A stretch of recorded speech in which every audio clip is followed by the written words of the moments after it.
everybody. I'm DM Craig. I'm Silver. I'm Dulhis. And I'm Lucia. And welcome back to Valaclaci. We made it out with our lives. Yes, we did. Dear Lord, you guys ghosts. tried to die, though. You guys tried so hard to die from those shadows. To be fair, Lucie's the one who tried to die. We tried to prevent her from dying. Lucia never got hit, I don't think. Did you? No, Or did thank she? God. No, I didn't. And Adolhis is the only one that actually got hit. The problem was like all of the rolls that could have hit me, since the program we used does advantage and disadvantage, every single one of them had a crit, but it was on the disadvantage roll. The disadvantage roll, technically. So like I would have been fucked if any of them was like made contact.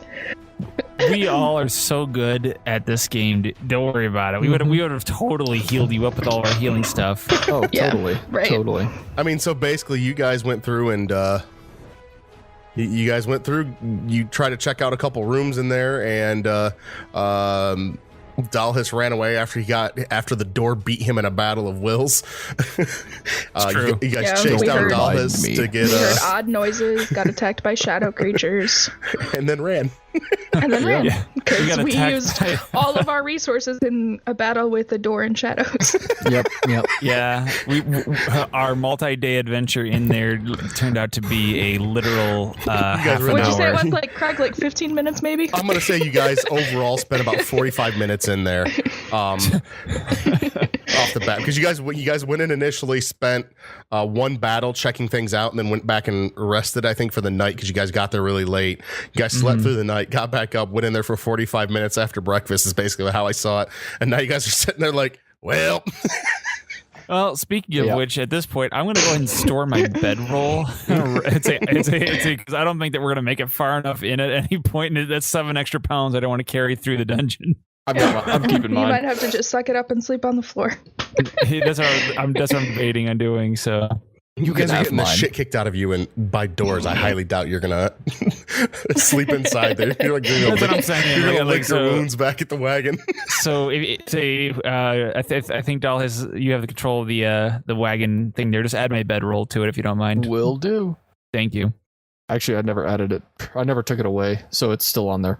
So you guys, Perfect. you guys all got out, and you guys are gonna take like an 8-hour or long rest to get yourselves back up. Nobody's gonna sleep because you guys just literally woke up about an hour ago. Is basically how I saw it. So you guys aren't gonna sleep. So you guys are gonna be able to have some downtime to do some light activities, or at least Lucia is the only one that really can't do anything. Nobody else spent anything, so you guys can all run around and be fine. Well, I mean, I'm down 6 hit points because I rolled a hit die of 1. So, if you, Remember that. so either I can take some more quick rests. I would say as long as you guys don't do anything strenuous, like you're not trying to sprint and run around and do stuff. What Scott's doing is while you guys are out, because I remember you guys saying that you guys were going to go hunting or look for magic treasure. FYI, you guys didn't find any magic treasure. Man, I was really hoping to catch him on that one. Spoiler What alert. about a deer? Did we find any deer? I had Dalhis roll a percentile die outside of the game, and he rolled a 27, and so that's not enough to catch anything. So you guys didn't even see. Dalhis was like clomping around in the woods while you guys were trying to I'm hunt a for ninja. deer. Fuck you. That was Silver. He's the one that has no stealth. Scott and I were just invisible. that 27 says you were the one clomping around. Fuck. So you guys were doing that, but luckily Scott, being the fisherman that he is, and the market Fish monger whisperer. that he is, he ended up going through, and you guys found like a stream nearby, or like a not exactly like a creek, not exactly a full-blown river or anything like that, but just a little area, and there's some fish in there, and he was able to catch some fish, so you guys aren't having to spend a whole bunch of rations on it, and he's able to get some things out there. So Right. So we rested Way to 8 go, hours. Scott. All right. Or however long we need for a long rest, right? say that one more time. Was it 8 hours for a long rest, or okay? Yeah, basically. Cool. So now we're going in mid-afternoon Well, yeah, or late yeah. afternoon. You guys are sitting around. It's in the middle of the rest. I know, Lucia, you and I had talked a little bit outside of this before this. So do you kind of want to go into what you were doing? You mean while they were out, like away? Yeah. Okay. So after like seething in the tent for a few minutes, once I realized that I was alone, I decided to spend my time kind of walking around the outside of the ruins to try to somewhat map that. I'd like walk a little bit, sit down and sketch what I could see and blah, blah, blah. Oh, very nice. So she's going to be able to go around and do that. I don't have time. I didn't have time to put together a full sketch or anything for you, Lucia, right off the bat, but you will have that available here shortly enough. So during the time you guys come back, it's around lunchtime. You guys have been resting for, I'll say, 4-ish hours, about halfway through. Scott kind of starts pulling out some of the stuff that he has in his bags and whatnot. And I don't know if any of you have any of this, but he, through taking things that you guys have and things that he has, he kind of puts together this nice little like fire, spit and spindle, crazy thing. And he starts looking like he's like cooking some of this fish up for you guys. And he's going through and he's kind of pulling out some different things from his bag. Looks like he's seasoning the fish with it. And he kind of puts it out in front of you guys and kind of gives you all a little portion. And he goes, I just wanted to make sure that I'm pulling my weight around here. I know I kind of froze up in that last fight, so wanted to make up to you guys and so use some of my good stuff on this fish here. And so he gives you guys each a portion of the fish that he just caught today. Everybody's hungry, so is everybody eating? Yeah, absolutely. Yeah. Okay, wanted to make sure we didn't have like any vegetarians or vegan adventurers out there. No. So you guys, every single one of you bites into it, and every single one of you is absolutely impressed by this man's fish. Like, if for fish that the two of you saw him just catch it right outside and he bringing it right back in and just pulling out a few things from his bag, you weren't really expecting this out of the fish market guy. You weren't expecting necessarily this good of a fish meal off of it. So, Silver, can you roll me a perception check? Absolutely. My best skill, you mean? Yes.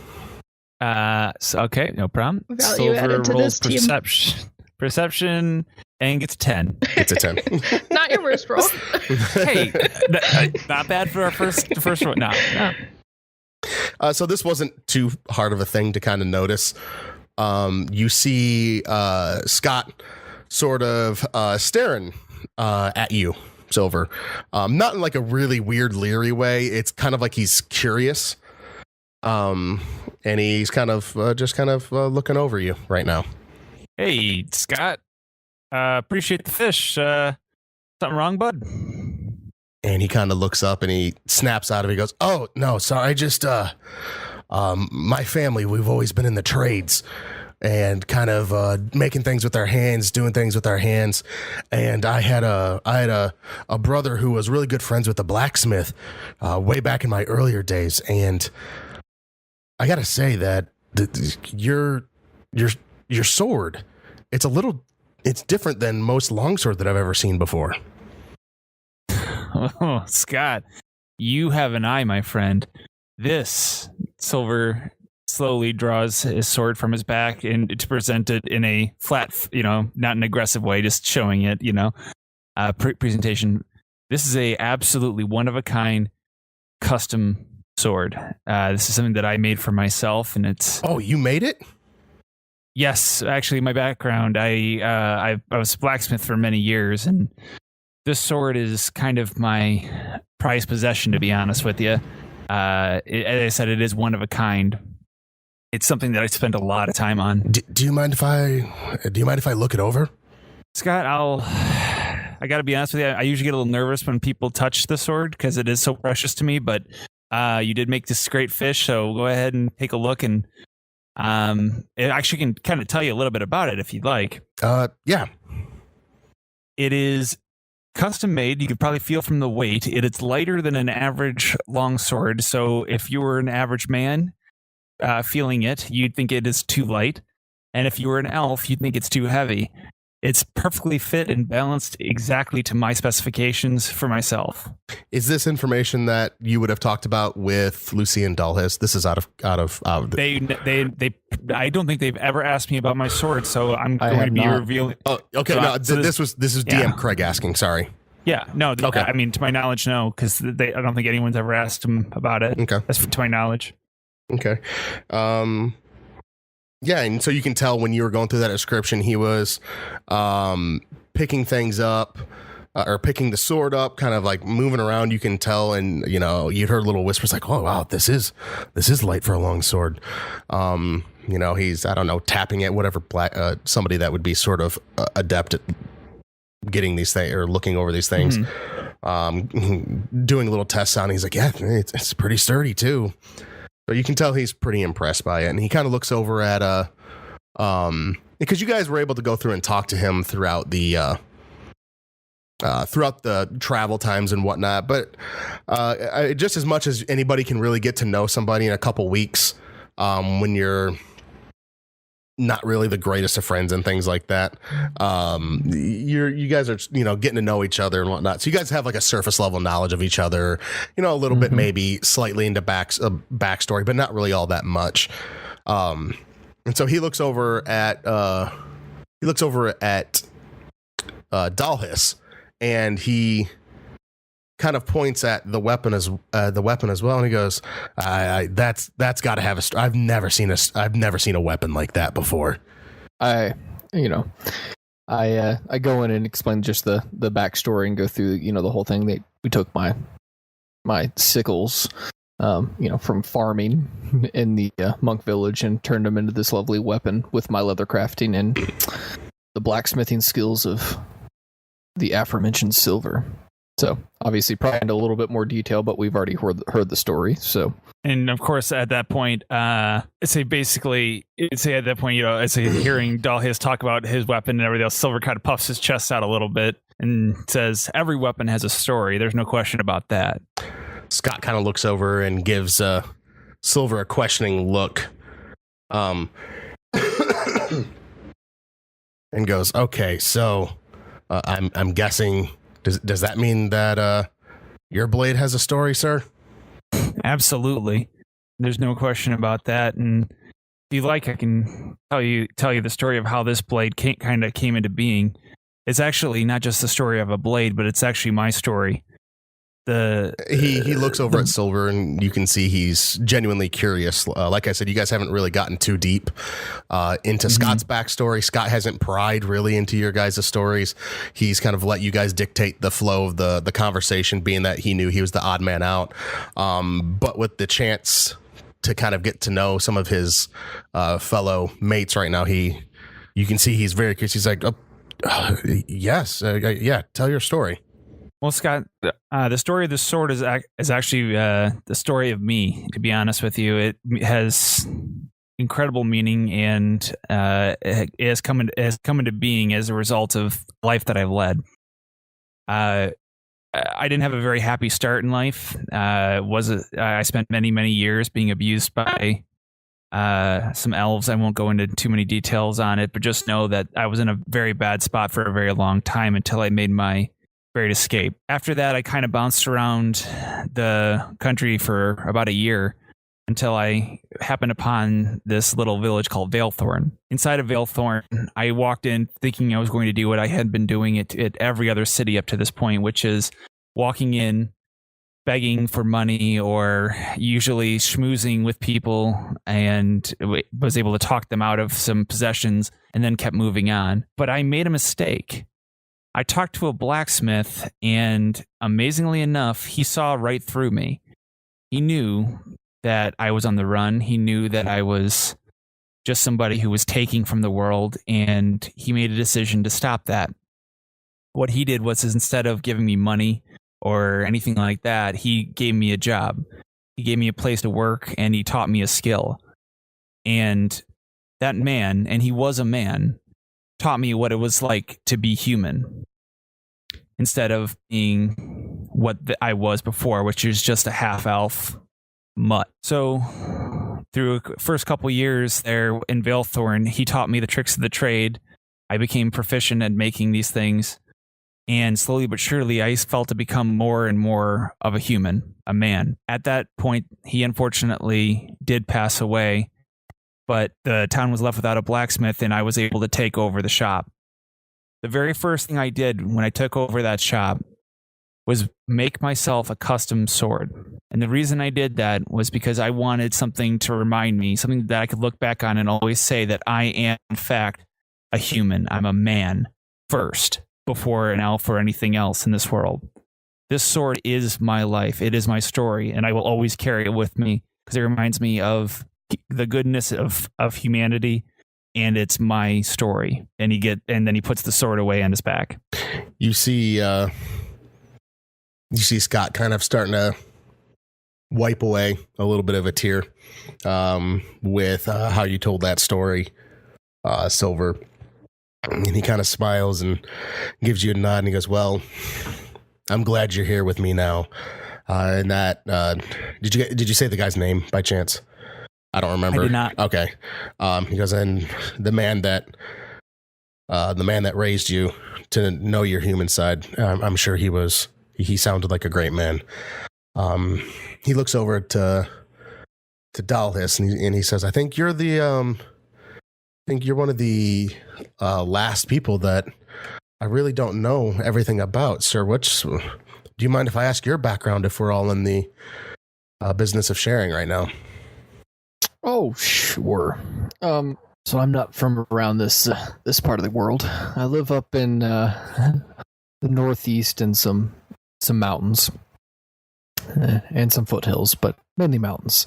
And I grew up very isolated from the world, with where my whole family is basically clans. We live by our clans, and we grow up protecting each other, grow up helping each other. It's very very communal living. The kids help out to all the help out the mom, take care of the house, while dads go out either hunt or farm. My family were the farmers, so we farmed, and hence my dragon tooth here. And but what happened is we have a pilgrimage when we come of age, and I'm technically not there yet, so I'm kind of young, but I left early because I was worried about my older brother Donar.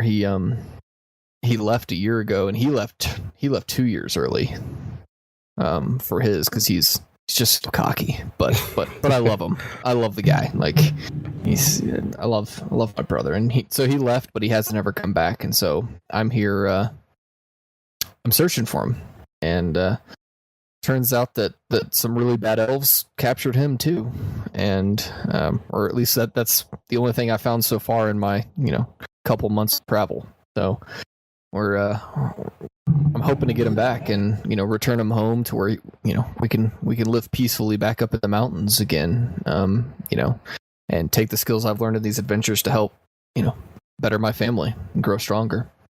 Okay, that's good.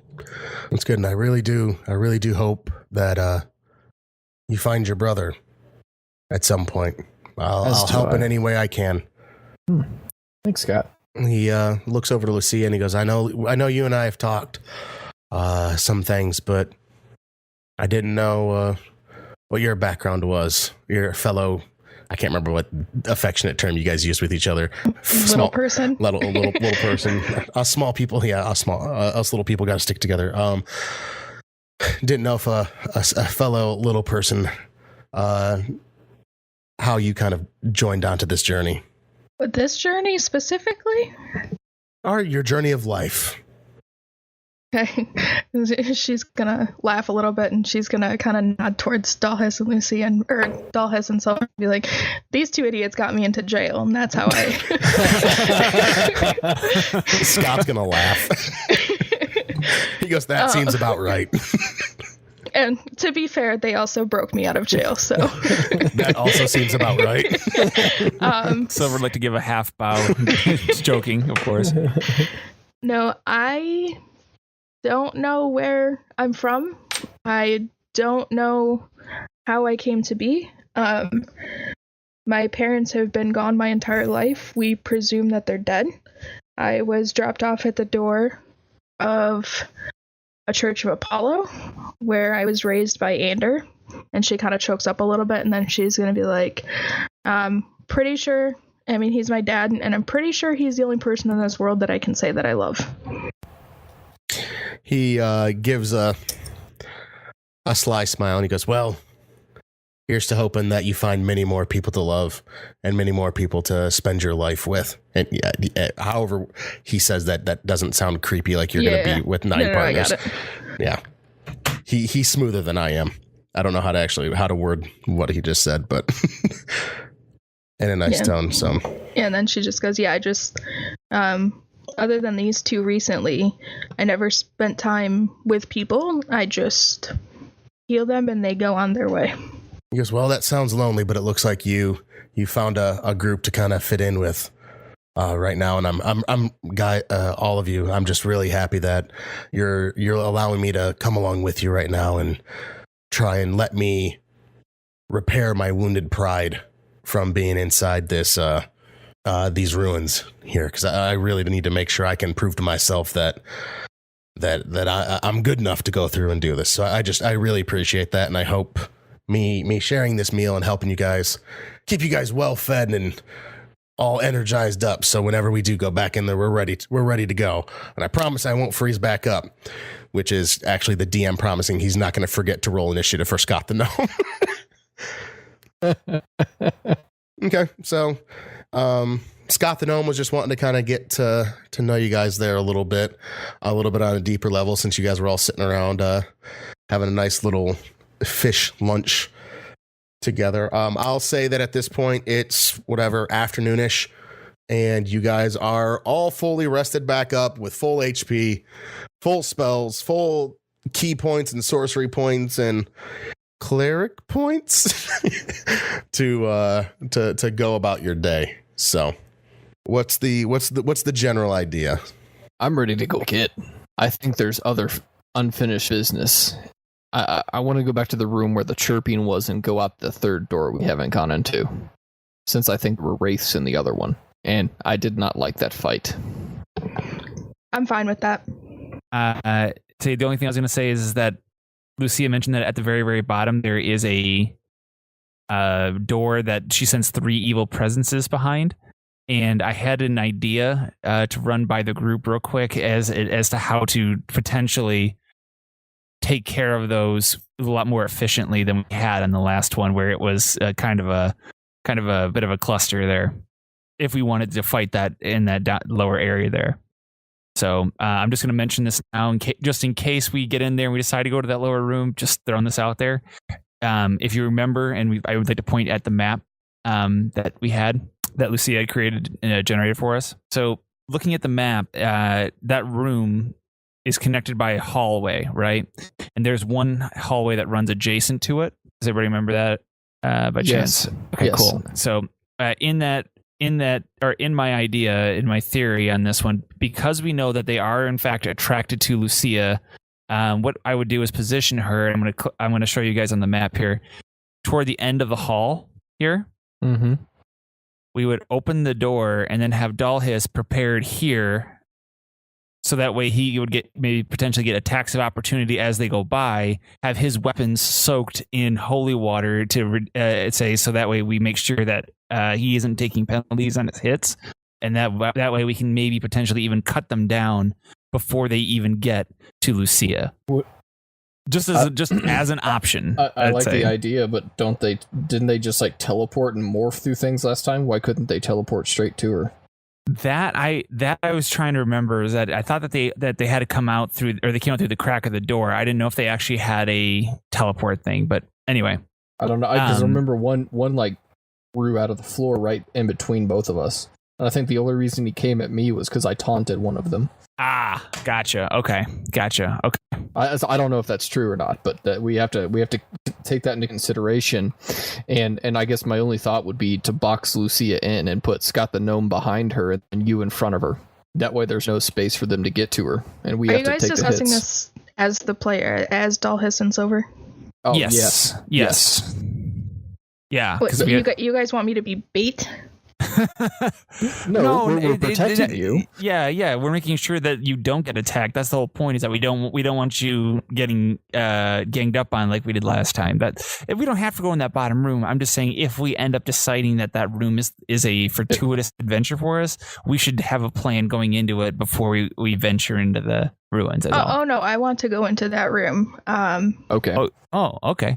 I'm very annoyed with how the last bit went, and you hear her kind of like grumbling about how like, you know, she's supposed to be better against the undead and blah blah blah.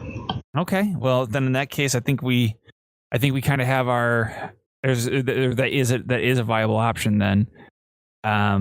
Is as Dahl has mentioned with having Scott in front, her in the middle, and then Silver behind, and Silver being a full foot taller can potentially just like because we're going to be setting up beforehand, be able to fire over the shoulder and potentially hit them cleanly. You know what I mean? So do we want to try to maybe venture in and make that happen? I'm good with that. I like surprise attacks. Awesome. So can we make sure, Lucia, to put your holy water on his blade right before we enact the plan when we're in there, so it's still wet. Mm-hmm. That works. Okay.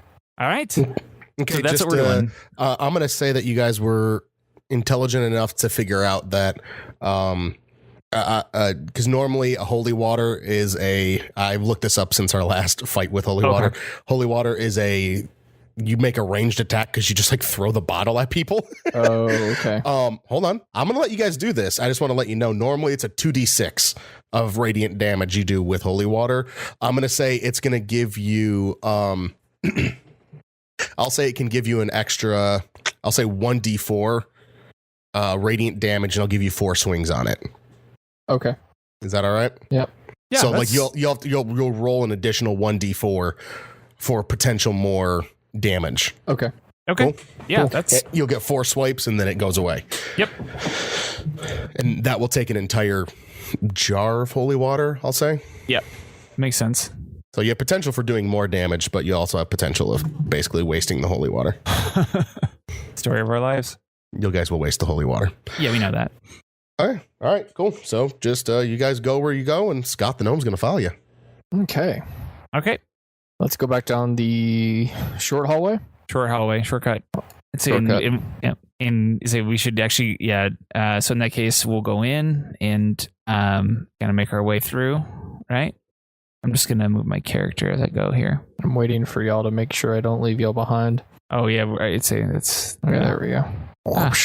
Dragging it's actually a lot harder because it's we're restricted. So we go through here, make sure we're all together. And I'm in the room. In the main room there. Mm-hmm. Yeah. Thank goodness nothing respawned because I ran through there. Yeah, right. Okay. So we're preparing to go down to here, correct? Correct. Okay. But remember, we're going to set you and I and Scott at the far end of that hall on the opposite. Yeah. I know. I'm bait. Yep. I got it. Hey, I'm with you. I'm right with you. Scott's with you too. Dalhis, can you come over here for a second, please? Can you tell me where you guys want Scott the gnome again? Basically, Scott, or say, I'm going to like Lucia will end up being here. Scott will be right in front of her, and I will be directly behind her here. But so Scott's here. Yeah, so I guess you can't see there, but okay, yeah, but it'll be like in height order. Before I get separated from Dalhis, I need him to there, come right? here. That's where you want him. Yeah. Okay, he's just gonna stay there then. Yeah, that's fine. Because I am going to use this shit to go. That's a weird spell. I know, right? It's my favorite one. You guys just don't know about it yet. Did that work? Yes, it did. Okay, that's what it is. So I am using that on Dalhis. A warding bond. It's a touch action on a willing creature. And for 1 hour, this spell wards a willing creature of your touch that creates a mystic connection between you and the target until the spell ends. While that target is within 60 feet, you gain a +1 to AC and saving throws and has resistant to all damage. Oh, damn. Also, each time it takes damage, you take the same amount of damage. So Lucia's putting her life on the line for Dalhis right now. What are you doing to me? Spell this feels weird. Trust me, it'll help you. Are you poisoning me? No, what? Dalhis, would I really do that? No, but I'm confused. This feels weird. Dalhis, I promise, you're fine. Just. Are you sure? Yes. Okay. Silver's laughing at this whole exchange. He's off to the side. He's not helping at either of them understand each other. He's just laughing. It's going to help you. If you say so. I'm sharing my power with you. Thank you. Does that mean they're going to attack me? Should I be bait? No, Dalhis, just stick to the plan. Okay. I kind of like that. Let's see if it I works. shouldn't have mentioned that. Fuck. You may have just ruined your own plan. Never tell the DM your ideals. Wait, what is it? Never tell God your plans? Her saying that she was sharing with her power with him was kind of like, I mean, she's not trying to lie, but I feel like that's a very simple summation of the spell. No, I get it, but it just brought up an interesting thing from a DM's perspective. Yeah, no, my thing is, because the light, and I guess where am I standing? In front of Scott the Gnome or behind? Behind. All right, so I guess we'll position ourselves now. Oh, yeah. Let me turn the right way. And we're setting ourselves up in height order so we can get clean shots without obstructing one another. That's the whole idea of that. Like, we're in a firing squad line, essentially, on that one. Okay. And Dalhis is in the corner there. Beautiful. And I'm just really quick. Lucy is going to be like, so just so I'm clear, I'm not supposed to try to repel them? Only if we get overwhelmed. Okay. Ideally we want to funnel. We want you to like once we open the door, you want them to come out and you go, oh no, please don't come after me, and then they don't pay attention. She glares at him like she would ever act like that. and he says, look, I have a great performance role. Use some of mine, whatever you got to do. How are we gonna get them out? That's the best part of this. I'm going to knock. Okay. Fair enough. All right, so whatever the fuck's about to happen, let's do it. I am. Okay. All right. Okay. Lucia takes like deep breaths, like she's like calming herself. Okay, we're all lined up. We're all positioned. Everyone's at the ready, weapons, everything else. We're swords, everything drawn. Beautiful. The door, if I remember correctly, correct me on this if I'm wrong, DM. You said that the door was made of wood, but the whole place is not. The place is made of stone, and it's mostly underground. It's wet, etc. Right? That's what I understood. Oh, that's correct. So in other words, the only thing in here that is flammable is the door. Give me an intelligence roll. Okay. I think we did this before. Yeah, you're pretty confident. I rolled a 16, by the way. You're pretty confident that's the only thing that is flammable in the area. Excellent. That you can see. I would actually, before he does that, I would like to cast Minor Illusion. Ooh, you have a Minor Illusion spell? Yep. And it's a cantrip, so I can use it a lot. I got that with level 3. Why have you not used this earlier? I'm not a smart dragon. Okay. I'm not a smart man. So for 1 minute and within 30 feet of yourself, you can create a sound or an image of an object within range that lasts for the duration. So 1 minute. The illusion also ends if you dismiss it as an action or if you cast the spell again. If you create a sound, its volume can range from a whisper to a scream. It can be your voice, somebody else's voice, a lion's roar, beating drums, or any other sound that you can choose. The sound continues unabated throughout the duration, or you can make it discrete sounds at different times before the spell ends. You can create an image such as a chair, muddy footprints, or a small chest. It just has to be no larger than a 5-foot cube.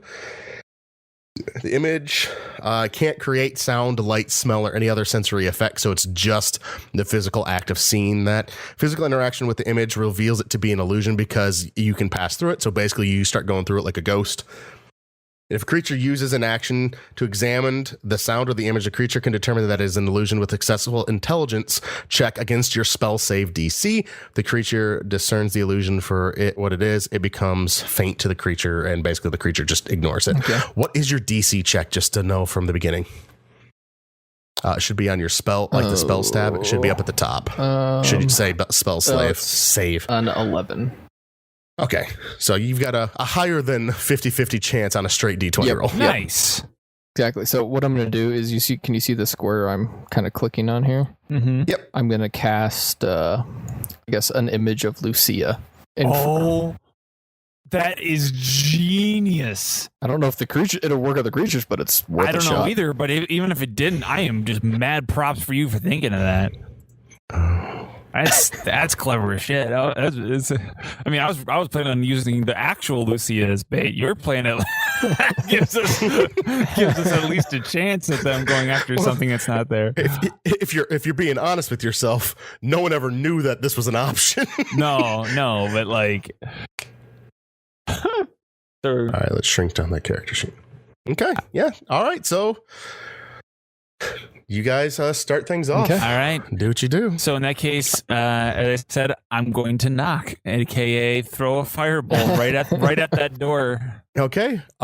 Cast fireball at the door. I roll 15. 15 is going to hit the door. What was the damage? Can you open up Yep, the damage? The damage is 5. So that door basically pops and about half the wood sets aflame. The other half has kind of popped out of position and whatnot, but you can tell the door is still standing. You can tell it's still sort of stuck. Mm-hmm. Okay. In that case, I would like to cast yet another firebolt. Okay, go ahead. This one I roll an 8. All right, it's an unmoving door. It was hard to miss. Okay. Go ahead and do damage. And that one I do 2. So while maybe the 8 there, maybe it wasn't a great shot, and you kind of hit the stone next to it a little bit. Okay. And the door's still standing there, but it's looking worse for wear at this point. Some would say that it looks worse than bloodied. Ah, I see. Well, in that case, the door hasn't come down yet, right? Has not come down. There's like some holes and stuff in there, and there's fire, and there's crackling fire. I'm going to let's like poke around the corner and just say wait and see if something happens for like 30 seconds. Okay, I stop then. I'll wait the 30 seconds. Okay. Can all of you guys give me perception checks? Sure can. Silver gets a 17, baby. Lucia crit fails. Dallas rolls a 4. Wow, look at that. You guys all suck at perception. I'm the What about greatest. Scotty? Yeah, what about Scott? How did he do? Scott rolled a 7. So Silver. Okay. So Scott. I guess you guys don't know Scott's what he hears. So Dallas and Lucia. Dallas, you don't really hear anything. You just hear the crackling of the fire that's right next to you. Lucia, you don't hear fuck all. Check You're like, shit. the fucking door's on fire. Of course I hear the door on fire. I hear that. I'm not dumb. But Silver, you're like, no, wait. It feels like there's, God, what is that? Like it's some kind of like shuffling in like hard scraping material, like a slow shuffling and hard scraping. It's like a really weird combination, and you're having a hard time trying to figure out what it is. But it's faint. It's really faint. Shuffling and hard scraping. Okay. And it's coming from beyond the door. Yeah, it's just ever so faint, so you're really not able to really pinpoint it. Shuffling and hard scraping. Is Silver saying that out loud? So Silver would hear it and go, "Hey, you hear that? It's like a shuffle and a scrape or something like that. Does anybody hear this?" Are you casting that, I Lucia? am. As soon as Silver says that, I'm casting that. Okay, I have to get back out because I thought you guys were going to open this door. So let me get back out of dynamic lighting and back into objects and tokens. So I need to see if Lucia, what her range is right now. You're not detecting anything, Lucia. Not right now. But you do. I'll say that you do remember. You felt like you detected things when you were by the door that were pulling to your left, and you feel like you're quite a. I don't know, you're 5, 10, 15, 20, 25. You're about 30 feet from the door. Right. So you're like, oh, I don't know. I really don't. You know, you're about 30 feet from the door. So you're thinking, hey, maybe I'm literally just right outside. I might not be sensing things inside the door. I need to get a little closer if you guys want me to see if I can detect anything. At that point, I kind of poke my head back around the corner and like kind of motion like with a bow and arrow to shoot at the door instead of wasting another fireball. Trying to. Oh, they don't cost me a damn thing. Those are cantrips. I did not know that. Okay. Yeah. Fire away! Swing away, Meryl. Dalhis, of course, with this, like, knows a minute's up and it's going to recast the image, though. I was assuming you didn't cast it until the door came down. Truthfully, okay, sorry. Fair enough. All right. So in that case, bam! I'll just say that you cast it right then. For 19 for 13 damage. Yeah. So at this point, let's just say that had you actually went through and rolled that from the beginning, you would have just obliterated the door. So the door just goes crackling down, and the three of you see. You guys don't see anything.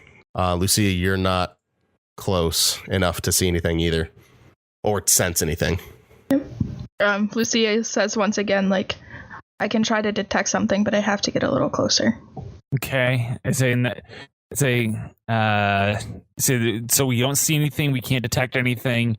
And so I say at that point, I'll say, all right.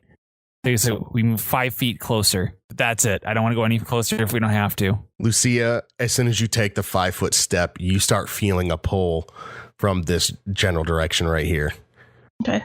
She kind of points to the right, like to the right side of the door, and is like, it's kind of over there. There's something. Kind of over there. Okay. And just one, right, Craig? Yes. At this time? Okay. Yes. Interesting. But is there? We don't hear anything beyond that, like that initial shuffle thing. Like at this point, Nope. even now that the door is down. Nope, you don't see anything. Son of a bitch. You don't really hear anything either. You hear some crackling of the fire from the wood that's on fire around it and whatnot, but you don't see anything going on or hear anything. Okay. Do I hear anything? No. Okay. All right. So in that Lucia case, kind of looks around and she goes, if they want me, let me draw them out. seems dangerous. So why don't I walk in? Worst case scenario, if there's trouble, I use my Misty Step and teleport back to you guys. So that'd be a little bit safer. Maybe I might even be able to walk in, get off a little thunder wave action, and then teleport out if I had to. Is that the explosion? Yeah. Explode. I don't have to use that. I'm just saying that, or I could just go in and report back. But that's up to you. Doll is just sitting here wondering when something's going to come out, crouched down, ready to attack. What do you think? I'd rather check myself. Okay. All right. I'll trust you. Just be ready.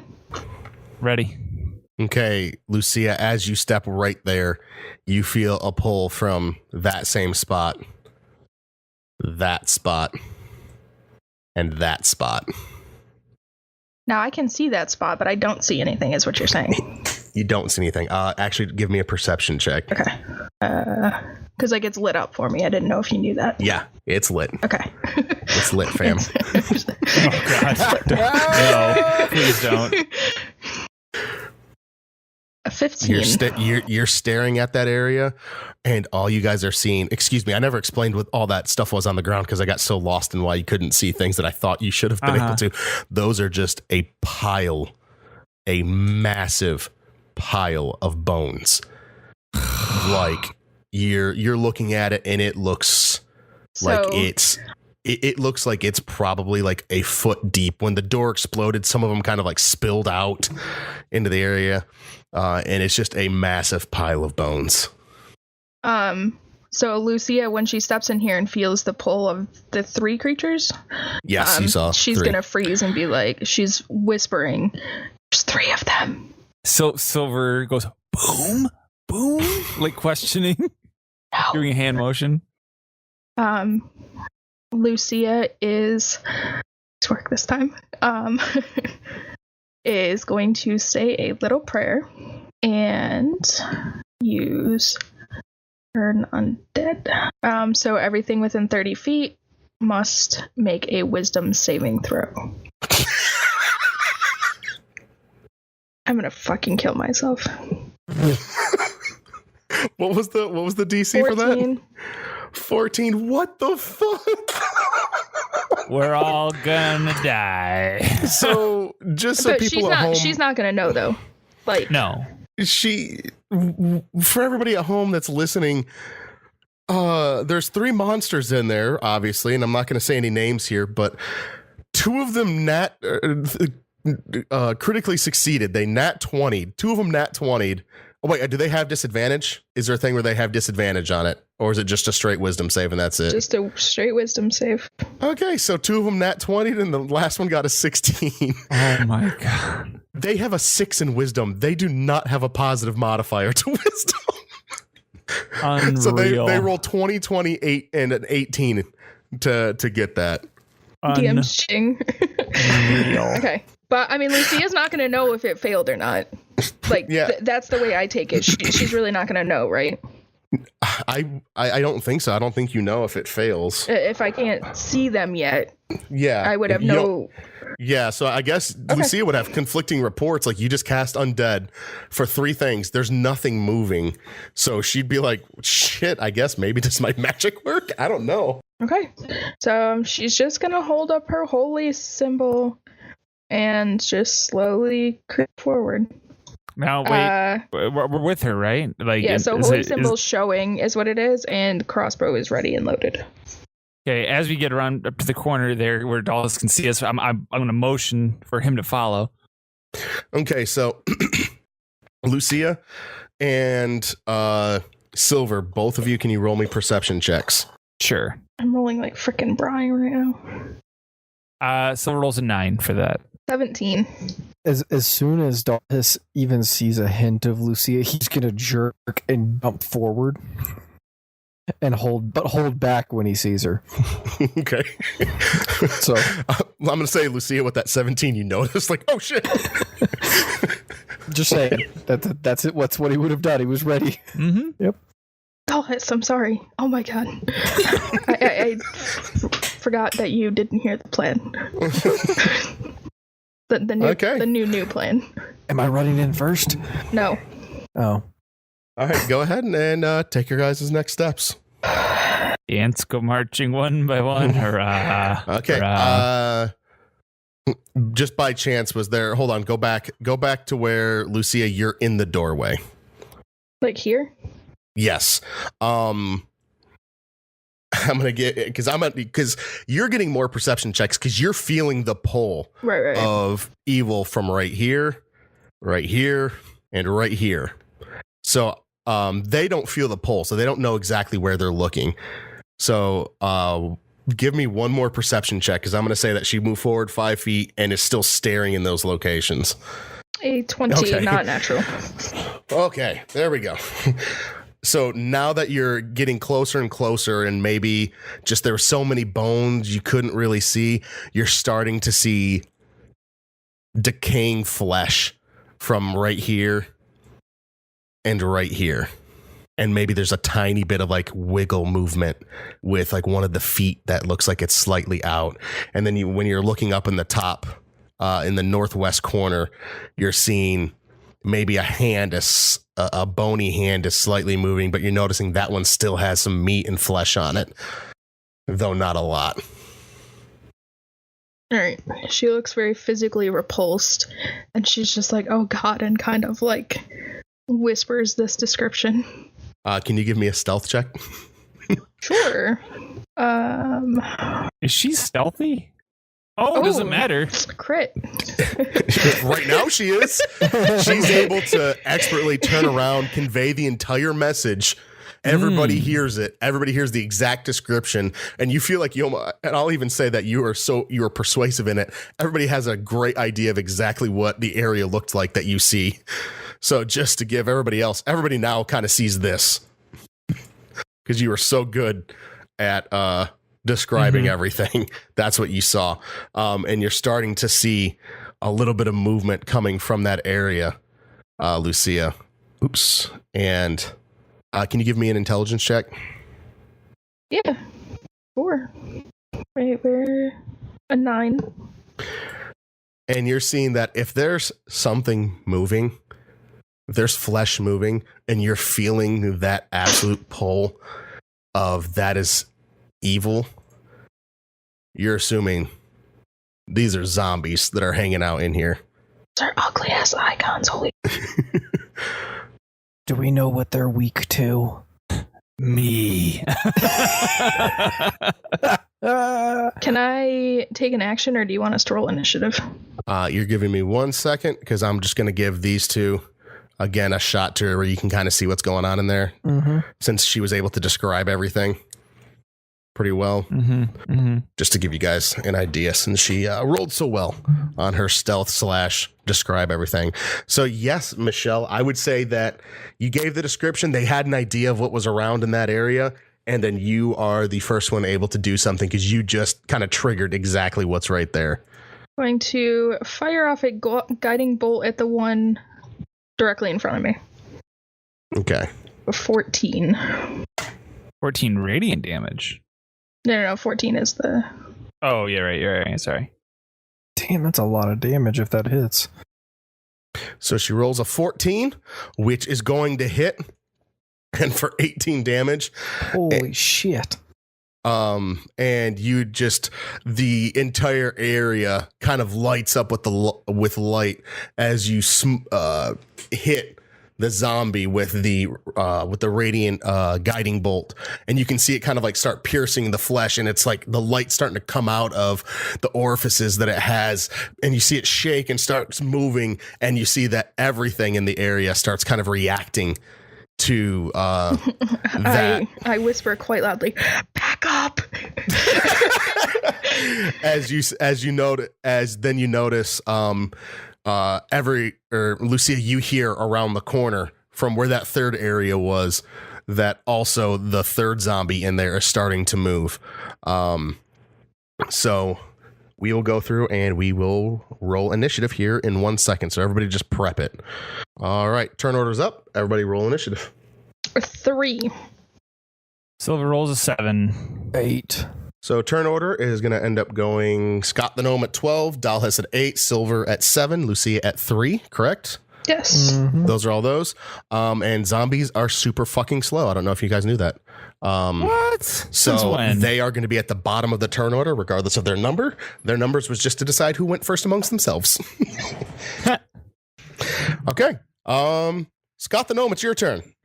So Scott's sitting here looking, and he's like, there are like 9 bodies in front of me, and I don't know what's going on in front. So he's actually going to just step back 10 feet to give people room, because he knew the plan was, or he's going to step back 15 feet. He knew the plan was originally to like lure them out.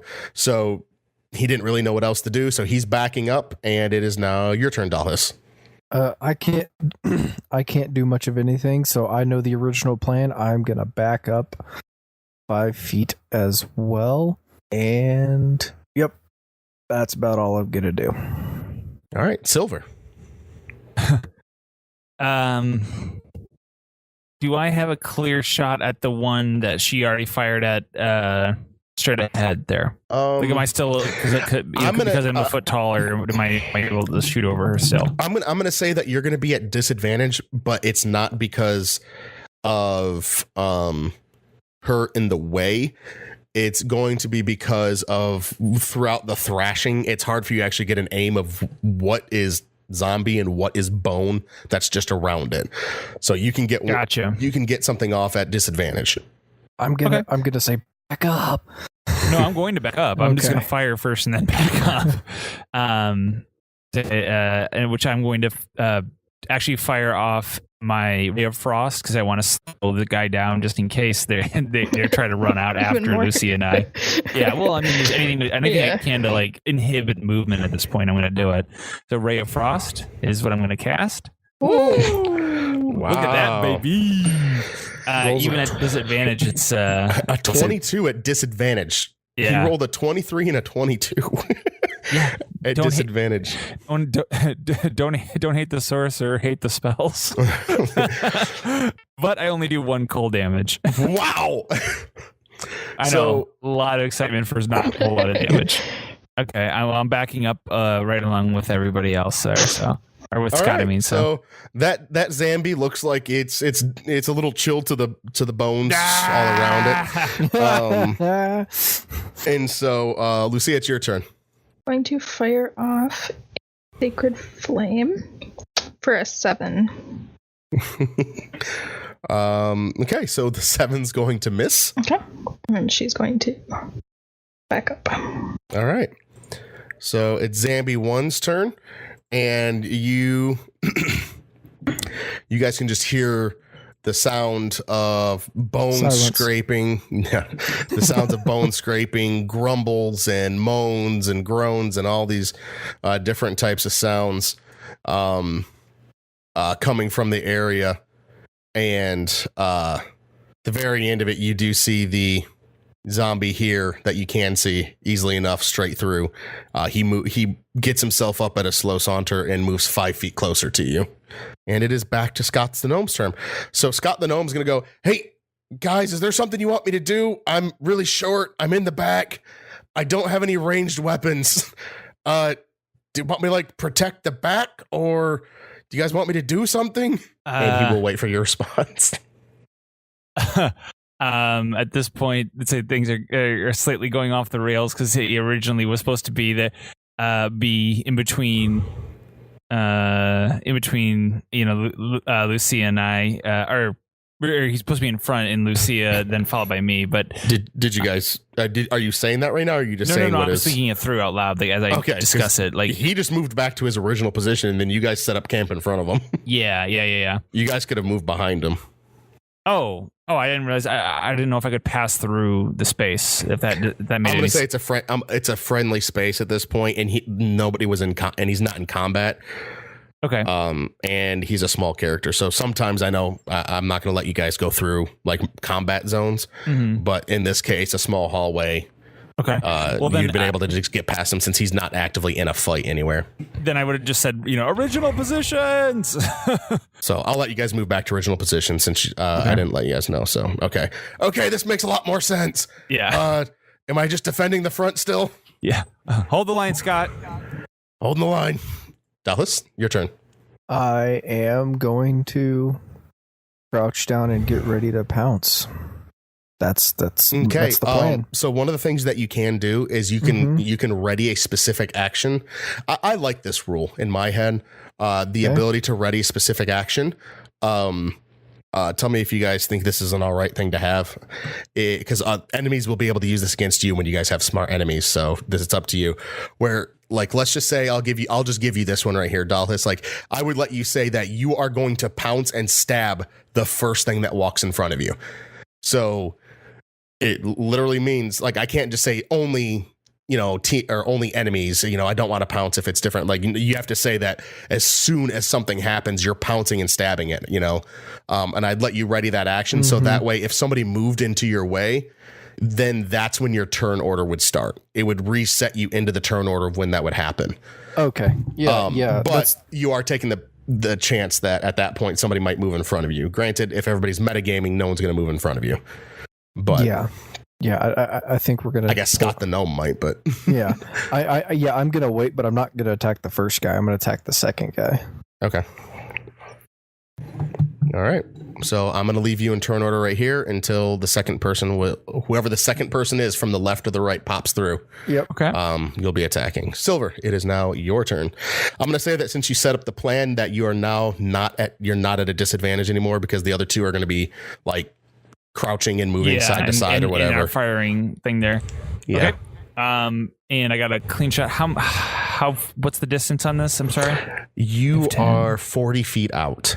40 feet. Oh, well, then in that case, I'm gonna go from the. Actually, you know what? I'm gonna hit him with another cold beam because I want to keep him slow. So I'm gonna go ahead and cast yet another Ray of Frost, the greatest spell in all history. It's not true, but it is a spell that I'm going to be casting on him. And for that, I roll a 20. And for damage, let's find out. No, it's and I do 8. That's the max I can do for that. So 8 cold damage. So you see this Zambi here. You see this Zambi just get chilled, and it starts shaking, and then just crumbles into just a bunch of different icicles as its entire body was completely frozen over. Oh, damn. Huh. I want to lightly tap Lucia on the back because, she's in front of me and go, "Did you see that?" She's gonna smack him, reaching behind her, go away. All right, Lucia, it's your turn. I was thinking of throwing a sacred flame, just at the pile of bones to just try to ignite, a fire from any dust or cobwebs or stuff that might be amid the whole pile of bones. I'm just gonna say that you didn't think there was enough of it that you thought there would be any fire to be caught. That's fine. Plus, it probably would have burned when I threw that sick ass fireball in there. No, I don't sure, we'll actually go with that. I mean, you Silver that's the lined logic. up all of it. Well, I'm saying we're making up the logic of it. There you go. Yeah.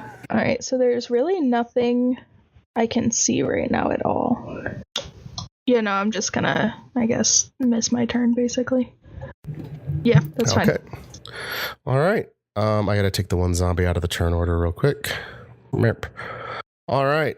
You now are going to see two zombies. Back or front to front, basically, stumbling towards you, and that's their turn. Scott the Gnome's going, "Still hold the line," and that was a question. Stay back. Got it. Dalhis, it's your turn. I'm still prepped with the waiting for the second guy. All right, Silver, it's your turn. All right, this time, I'd like to ignite him on fire if possible. All right. So I am going to cast Firebolt, and I roll an 11. Ooh. Great thing about a zombie, not a lot of defense. So you smoke into that zombie. That's what Roll I'm talking for about. damage. 6 fire damage. 6 fire damage. Is there a chance for somebody to get caught on fire in Firebolt? I believe there might be. I can double check it right now. It won't take more than a second. You hurl a mote of fire at a creature or an object within range. Make a spell range check. Once a hit, takes a flammable object hit by spell ignites, even if it isn't worn or carried. And then it just increases. So it can't keep something on fire. Not keep it on fire, no. No, it doesn't. It won't take continuous fire damage. No. Okay. So, Silver, you done your attack. Is there anything else you want to do? Actually, there is. Okay. I would like to twin my spell. Ooh. So I want to spend one of my sorcery points. All right. For the day there, and twin my spell and fire off yet another firebolt, and I roll an 18 to hit. All right, and that's gonna hit. And I would do 8 fire damage. 8 fire damage.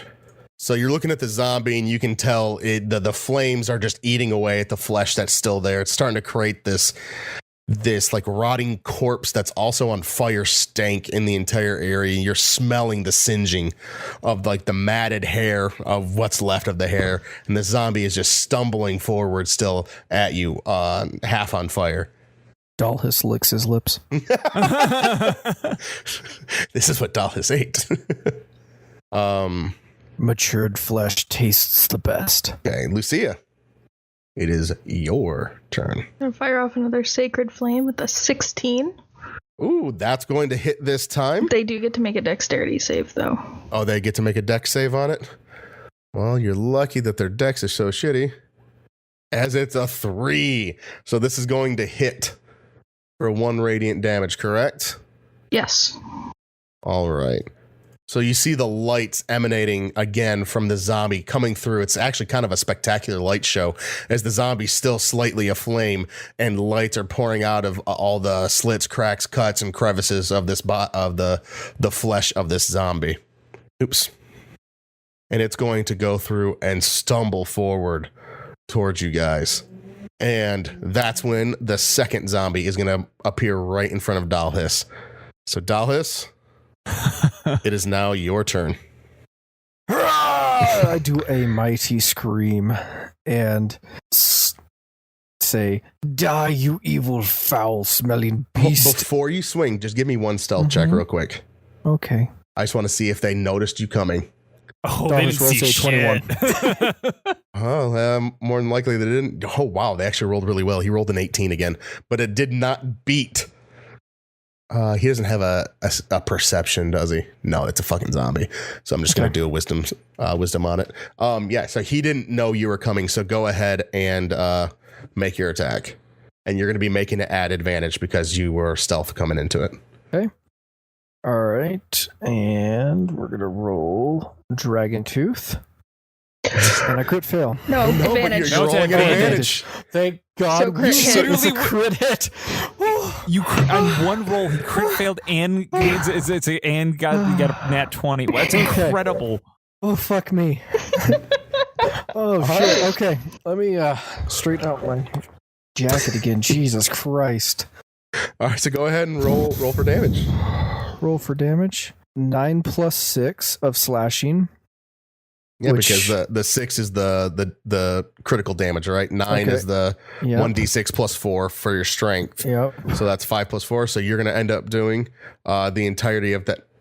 Plus 2 for my holy water dipped blade. Oh, thank you for bringing that back up. I forgot about the holy water. So I do, 15, 17 damage? Yeah, you're going to do 17 damage to this Zambi. So you come through. Oops, sorry. I messed that up. So you come through and just start hacking and slashing at this zombie with your blade. Wait. This is what I do. So I come down, because I do a little leaping lunge. I come down and stick the guy in the head and just twirl the thing around very dexterously and hit him with the other side of it. Yeah. And all the other 3 don't see you actually making the movements. They just see the blade somehow swinging miraculously around and just striking this zombie in such a just incredible way, just slashing away at its skin. Okay. And as a bonus, I'm guessing he's not dead with that. He's not dead. He's looking real bad though. So I'm also going to cast what's it called? Flurry of Blows, and get 2 unarmed strikes in on this guy as well. 1 for 21 and 1 for 17. Okay, just roll the damage on the first one real quick. 6. And that's all you needed. 6 and 7. 6 and 7. So I go through, follow up the dragon tooth with some roundhouse flying ninja old school movie kick to the face. Oh, yes. Okay, so here's the thing that I didn't do with the other one accidentally, but it is something I've got here. It has the chance of making a Constitution save because it's a zombie on all death. So it's saying that I have to make a Constitution saving throw of DC of 5 plus the damage that it was taken. So the damage that killed it down, I'm gonna just say that was since the 6 would have killed it. You know what? I'll be nice since you did the 2 unarmed. I won't do it for the next one, but since we went through the whole thing, I was gonna try and stop you, but I'll say it was a 13. So 5 plus 13 is what it has to make for a con save on this one. And it doesn't make it. So the zombie goes down in a pile. That's awesome. And of course, All right. my kick lands me on top of where he was. Okay, perfect. Yeah. All right. So it's Scott the Gnome's turn. He goes, hey, do you want me to go up and finish it off? Does it look like it's on its way out? I guess you guys can't see the health bar, can you? No. There it is. Get You him. see that? Yeah. He looks like he's on his last leg. leg. So Scott is going to run and sprint forward towards this guy. And he's going to take a dagger attack. And he's going to slice right into this. He's going to slice right into this final zombie. Damn right he is. And he makes what looks like to be the killing blow. But the zombie stumbles around and still is alive with very, very, very, very little health. All right, Silver, it's now your turn. Okay. And because I'm going to say ability- at this point, you are now going to be going at disadvantage because it is at open battle in front of you. That's what I was going to ask you about, is that if I were to literally just try to run up and stab him with my sword rather than trying to fire off a shot at disadvantage, could I do that, or is there not enough room? You're going to be at disadvantage no matter what. There's just too much going on in this hallway with people firing. Beforehand, you guys had a line set up and you were like prepared to be ducked and out of the way, and everybody was lined up. But now, since he broke the ranks, Dallas is behind him. Like one miss could hit one of your teammates with anything, like with a sword. You're at a perplexing time right now. Okay. Well, in that case, what I'll do is I will just fire off my Ray of Frost, and I'm doing that because it's my lowest attack, guys. In case I miss, but I'm gonna fire a Ray of Frost off at him. Okay. Yes! Hold on. You're going to be at disadvantage. I know on this one, but the first thing I was going to do was I was going to have you roll a. I'm going to have you. There's not a easy one for a 50, is there? So I'm going to have you roll a D100. So on the advanced roll thing, do D100, but I need you to name 3 numbers in that D100. Oh, name 3 numbers? Yes, name 3 numbers, 1 to 100. 1, 2, and 3. Okay, so if you hit 1, you're somehow missing everybody and hitting Dalhis in the very back. Okay. If you hit 2 or 3, you're hitting Scott the Gnome in front. Okay. Go ahead. Ready? Yep. D100. I roll a 65. Perfect. I gave you quite a bit of leeway on that one. Yeah, I was going to say, For a it's gonna be pretty disadvantage. unlucky. Yeah, so, oops. So you're going to go through. I'm going to say because Scott the Gnome is so small, it was going to be easier for you to do that. And then for you to miss everything was still only a 1% chance of happening with how like accurate you were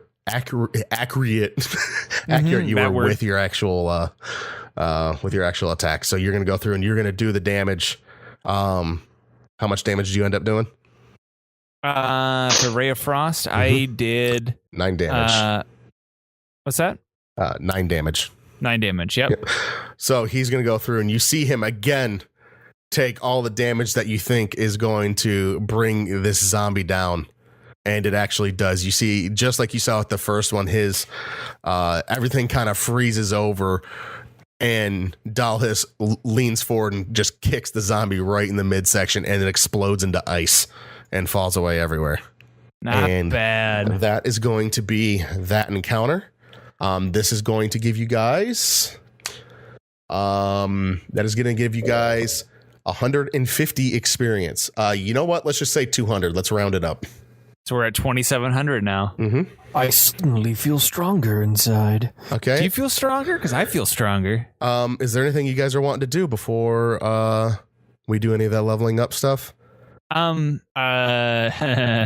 try to do the level. The piles. Yeah, I want to end up wanting to search through the piles for sure, but I didn't know if we needed to do that now or after. That's fine. Okay, so you guys are all going to go through and search the piles real quick? Yes, we'll search the piles real quick. We'll do that. All right. So I'm going to say that everybody's went in the room. Lucia, I'm going to be really nice and say that you start concentrating slightly again on detect evil. And from where you're at right now, you don't feel any evil within 30 feet of yourself. Got it. And she's going to state that out loud as well. Okay, so what room are you guys going to be checking out? You're checking out the room you're in right now, the one with all the bones? The room with all the skeletons, yeah. Okay. Can you guys all give me perception checks? Sure. Scott the Gnome's going to actually Do you want me to do participate. it too? Because Lucia wouldn't actually be like trying to loot. If she's not looking through the bones. Yeah, no. No. I'd ask her to look for, not just because it's not just a loot thing, but I mean it's a switch thing. It's a marking thing. There could be anything in here, and remember we came to this place looking for magic items. So Yeah, but I don't want to desecrate the dead. we're not just desecrating. We're actually doing the opposite of that. We're gonna put it in neater piles. Can I make a persuasion check? Are you kidding me right now? It's going to do burial mounds. Burial mounts. You ready? Wait. Yeah, it's pretty good. I'm persuaded, and I try to jump on that persuasion. Actually, throw your persuasion in there. Dallas rolls a 17. You two actually make a really good argument towards Lucia. Lucia, do you want to try and roll against it? Yeah, because like Lucia really wouldn't be looking through dead bodies. Okay, so what's a 17? A 17 is what, if you had that as ability score? A +3? Yeah. Right? And a 12 is a +1, correct? Yes. So that'd be like a +4 overall. So I'm gonna say that it's roughly a that their combined persuasion. You're gonna have to beat a DC of 19 because it's actually pretty good. So what do you want me to do? Just roll like a. I'm gonna have you roll a wisdom, just to see, because if it's something that's kind of your core character, and she 20. doesn't have to do it. Fuck! I'd like to roll again. We're not doing this. Scott it's rolled fine. a 15. Scott rolled a Yeah. 15 for perception, and what Dallas was a 4. There's a 7. So Scott's kind of looking around, and he kind of looks over and he goes, "Hey, guys! Look at this over here!" And he starts kind of like scraping away some of the bones, and inside or in this area, he starts scraping away. You see a chest. Scotty! He smiles and kind of puffs up proudly because he knows he did some pretty good things. You guys are looking at this chest, and it's an iron chest. It looks pretty. I have my dragon tooth at the ready. Oh, that's beautiful. I completely learned his forgot about lesson. that. I forgot about that. I may have been listening to that episode to edit it. Yeah, so yeah, you're looking at it. Is there any like can you guys see you guys can see the chest, right? Yes. Yeah. Okay. Yep. So it looks like a pretty sturdy chest. Does anybody want to take a look at it? Yeah, Inspect absolutely. it or anything? Absolutely. So I'm run up to the side of it, saying just kind of do once over, left, All right. Everybody that's going to be checking it out, roll another perception. Oh, I'm watching this motherfucking thing. Silver rolls a 6. Dallas rolls a 13. Lucia, you're still not joining in on the checking I out mean, of the... once the chest is revealed, and I see Dalhis get his weapon ready, I'm gonna back up and also ready my crossbow.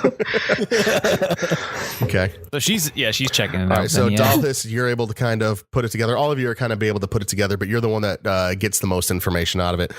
Silver and You need me to roll perception, though, right? You said.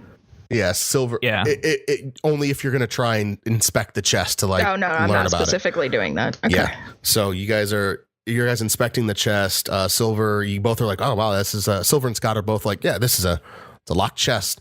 And Dalhis, you're taking a little bit more careful eye to it, and you're going, yeah, this it's definitely a chest, and it looks like it's going to be looks pretty tough. Like it's an iron chest. Like this is pretty well made. You can tell, and you're kind of getting flashbacks of you getting defeated by a door. Mm-hmm. Yeah, I'm gonna stay kind of back, but get ready. So Silver says, "I'll open it." I said, go to the side, leave room for me to jump in. Okay.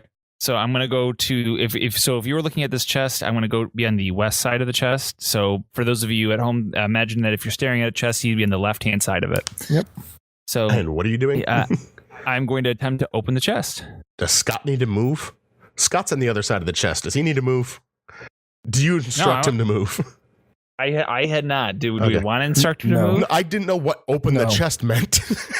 No, I mean like I'm going to physically try to open the top of the chest. Like I assume like I can just Okay. open it up. Well, Dahl has already told you it's locked and it's sturdy. Oh, I didn't realize I'm that he said sorry. it was locked. I don't know if I'm I said the sorry. word locked, but it's locked and sturdy.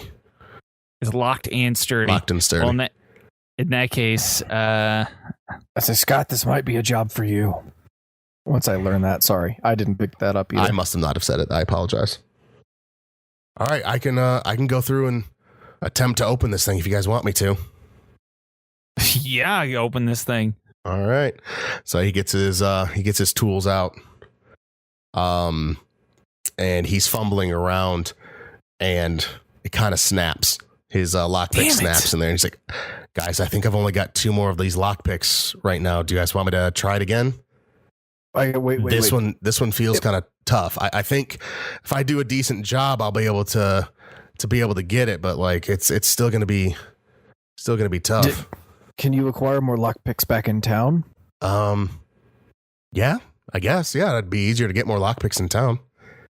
I walk over to the chest, examine how heavy it is, and try to pick it up. Oh shit. Oh shit! I will help him. Hey, Silver, what do you think's in here? Depends on the weight. Well, But if it's very true. But If it's heavy, gold. If it's not heavy and it's light, magic.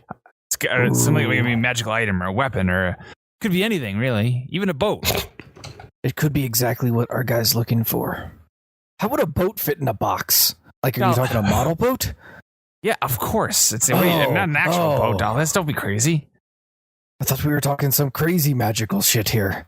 It's like, I didn't know if we were going to sail to the east. Hey, you're talking to the guys who can throw fireballs and make illusionary Lucias appear out of nowhere.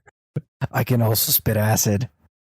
I know, buddy. Oh, okay. All right, so you guys are going to go through and take a look at it. You're going to try and lift it, and it's heavier. It's a heavy chest in there. What do you know how much weight you can take, Dalhis? Quite a bit, Okay. I believe. Let's check. I think before it was like 300 or something. Before no, you're not. encumbered, or you're encumbered while doing this? I'm encumbered at. Oops. Just test out 100 pounds. Like if you If if you add 100, are you encumbered there? 75. I'm encumbered. Okay. Well, this is a 90-pound chest. Can I grab the other half of it? Yeah, and you guys take some of the weight off. Yeah, you guys can split the weight. You guys both go down to 75 divided by 2. What is that? You said 36 and a 90 half? pound chest. 37 and a half? Yeah, 30. You said 90-pound chest. 45 then. Yeah, I did say 90. Yeah. I'm sorry. Yeah. Yeah. So 45 pounds. I can carry 45. 45 pounds each. I would definitely be encumbered. Scott can throw in a little bit of weight on this one to where you guys aren't all encumbered, but you still are going to be moving at a. Obviously, I can carry more of the weight somehow. I guess, yeah. Lucia kind of watches them debate this and be like, maybe on our way back out we can worry about this. Yeah, it's a we could, or we could throw this in the back of the wagon. Ooh, wait, Lucia, you just made a good point. I just thought of something. If we put it in our wagon and somebody might try to steal it before we get out of here, but people are less likely to come in here to go to steal it. So maybe putting it in here is the best idea. We could at least put it back up with bones. Yes. Good idea. Okay, I like this idea. We're just gonna leave it. We'll leave it in this room. While we're walking around, we'll look for a key, something like that, and maybe be able to do it that way. Worst case scenario, we pick it up and take it out on our way out. That works. That works for me. Hey, Lucia, can you check out that door you're next to? Is there anything through there? Do you want me to roll a perception, Craig? If you're going to check the door, yeah, go ahead. I am going to check the door. You notice it is a wooden door, and it's unlocked, and it's not stuck. It's just a simple little door. There's no traps. There, you don't detect anything within 30 feet of me, correct? Nope. I'll say that the spell you just got rid of the spell there. But you right beforehand, you were checking the door. That was what broke the spell, and within 30 feet, you did not feel anything. Okay, I'm just gonna walk in. All right. I'm going to follow. Yeah, go ahead and I'll follow behind you. Is it red? Okay, so the red you see right there, you see it more from the hallway in front of you, like it's coming from this area. Sorry, I had to put an aura on there. Okay. So you're seeing the red come from up here when you're coming through. We're gonna walk into the room here a little bit, following Lucia. And the red is starting to get stronger as you continue to walk through this winding hallway. This looks nice. And Lucia, you move up there. Can all of you just move up to that corner where Lucia is? Mm-hmm. Oh, like right on top right in of the her? corner, so you guys have line of sight to the end of the hallway there. And you guys are all looking. And at the end of the hallway on a pedestal, glowing red. That is creepy as shit. Oh, Stop scaring me, Michelle. It looks like a, I don't know. Creepy fire thingy? Yeah, a creepy With fireplace, but it looks like a horns. Yeah, like a guy, like or something. I don't know what that is. So you're coming through and you see that. Shit. Oh, that thing is creepy. That's why I said it's creepy as shit. It's like a little goblin with orange creepy Is fire that with like- ruby eyes. Are those gold? Are those rubies? And that is where we're going to end for this week. Fucker. We'll see you all next week.